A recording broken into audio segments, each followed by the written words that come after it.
Ever wondered what it's like to see the unseen, to hear the unheard? Ever wondered what happens when reality takes an unexpected detour into the realm of the unknown? Brace yourselves, thrill seekers, because today on Scarier Things, we're diving headfirst into the eerie and mysterious world of hallucinations. From spine-chilling shadows to mind-bending illusions, these tales will make you question the thin line between the real and the unimaginable. So buckle up and prepare for a mind-bending journey as we unravel the 10 scariest hallucinations people have ever experienced. This is not for the faint-hearted. Welcome to the darker side of perception. Number 1. A 67-year-old retired teacher sought medical help, reporting visions of peculiar faces hovering over her. Despite her concerns, she insisted she wasn't losing her sanity. Laboratory tests ruled out common causes of hallucination, such as infection or drug interactions. The distress was evident as the patient and her family even considered the possibility of an exorcism, seeking advice from a priest. In an attempt to convey her experiences, she drew a picture of the faces, depicting large teeth, eyes, ears, and a horizontally elongated shape resembling a football. The diagnosis revealed a condition known as Charles Bonnet Syndrome. This syndrome manifests in patients experiencing visual hallucinations, including distorted faces, small people, animals, or moving shapes. Remarkably, these hallucinations are limited to the visual realm, as no accompanying sounds accompany them. Number 2. In 1995, a man named Toma experienced a profound loss when his mother succumbed to cancer.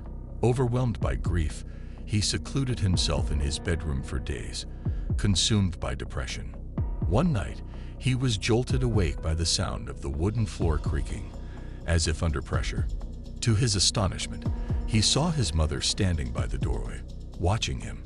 The intensity of his screams prompted concerned neighbors to contact the police, who gathered this information from Toma. Upon examination by Dr. Stone, no underlying issues were found that could typically lead to hallucinations. To this day, there have been no reported sightings of his mother since that unsettling night. Number 3. During a period of deep emotional struggle, I lived alone with my single mother. She had a routine of checking on me every night when she got up to use the bathroom. One particular night, I awoke with a sense that something was amiss in my closet. Looking up, I saw my mom at the foot of my bed, playfully waving and instructing me to go back to sleep. Curiously, she entered my closet, leaving the door slightly ajar. From the crack in the door, she peeked her head out, and I distinctly remember the sight of her eye gazing at me. Responding like any scared child would, I covered myself and eventually drifted back to sleep. The next morning, as I sat down to eat cereal, I questioned my mom about why she was hiding in the closet the previous night. She stopped, appearing puzzled and concerned, explaining that she hadn't been in my room at all during the night. Initially fearing a break-in, she soon realized it was some form of hallucination or dream. Since that unsettling experience, I've only had 2 other hallucinations, none as vivid or eerie as that particular night. Number 4. In 2005, a young woman residing in a remote farmhouse found herself abruptly woken from a nap by the heightened screams of her elderly grandmother, whom she was caring for due to illness. Alarmed, she rushed to her grandmother's room to discover her huddled under the sheets like a frightened child. Desperate to understand the cause, the unnamed young woman shook her grandmother to regain her attention. Once composed, the grandmother shared a harrowing account, insisting that she had seen a red figure standing by the door, an entity she could only describe as Satan. Strikingly, the grandmother, who adamantly asserted she had never experienced hallucinations before, firmly believed in the reality of what she witnessed. Number 5. At 13, despite being a heavy sleeper, I encountered a chilling experience one Saturday morning after staying up late. Awakening, I found myself immobilized, only able to control my eyes. In the room's corner, a horrifying sight unfolded. An 8-foot-tall man with a blood-dripping, cut-open mouth and a large carving knife, hovering towards me like a ghost. He triggered my deepest fear. Despite attempts to scream or move, I was paralyzed. The man leaned over my face, raising the knife towards the ceiling. Bracing for horror, I closed my eyes but remained unharmed after about 30 seconds. Opening my eyes, the apparition vanished, and I could move. I rushed to my parents, who recognized it as sleep paralysis, but the fear and the haunting image linger in my memory. Number 6. As a trucker, I often undertook late-night runs fueled by coffee to combat fatigue. One night, lacking my usual caffeine boost, the journey became increasingly challenging, leading to multiple close calls of almost drifting off the road. Just as I thought I was regaining focus, a black figure appeared in the road, forcing a swift swerve to avoid a collision. Overwhelmed, I came to a complete stop, attempting to gather my composure. In the left rear-view mirror, the figure remained standing in the road. Despite a surge of determination to confront them, stepping out of the truck revealed an empty road for miles. Disturbed by the surreal experience, I resumed the journey, pulling over later to succumb to much-needed sleep. Reflecting on the events, I questioned why my mind conjured such an eerie image that night.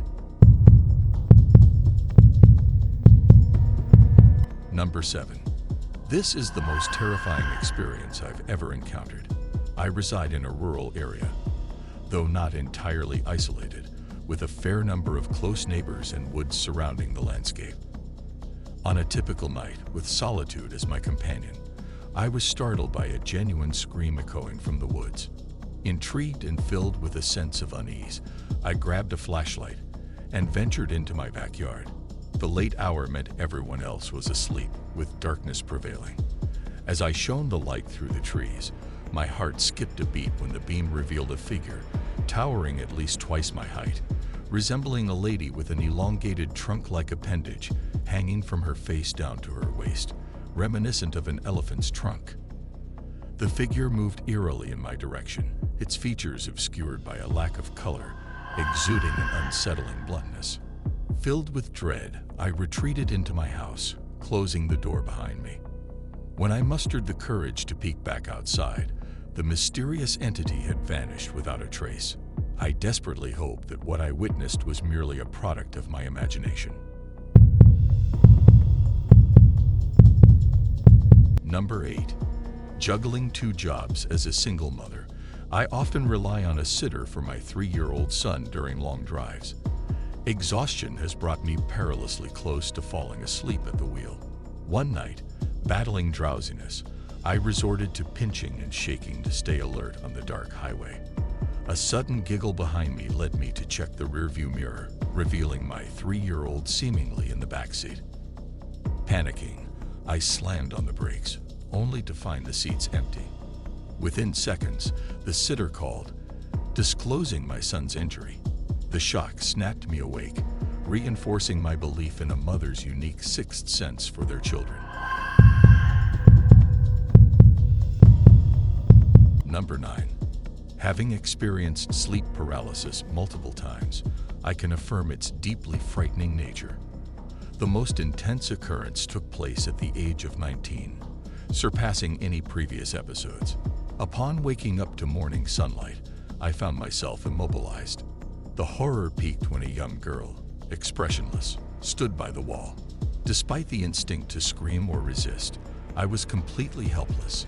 Her unnaturally elongated steps brought her to my bedside, where she tightened her hands around my throat, causing a sense of impending doom.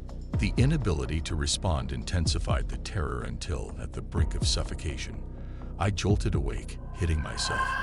The girl vanished, and I gasped for air.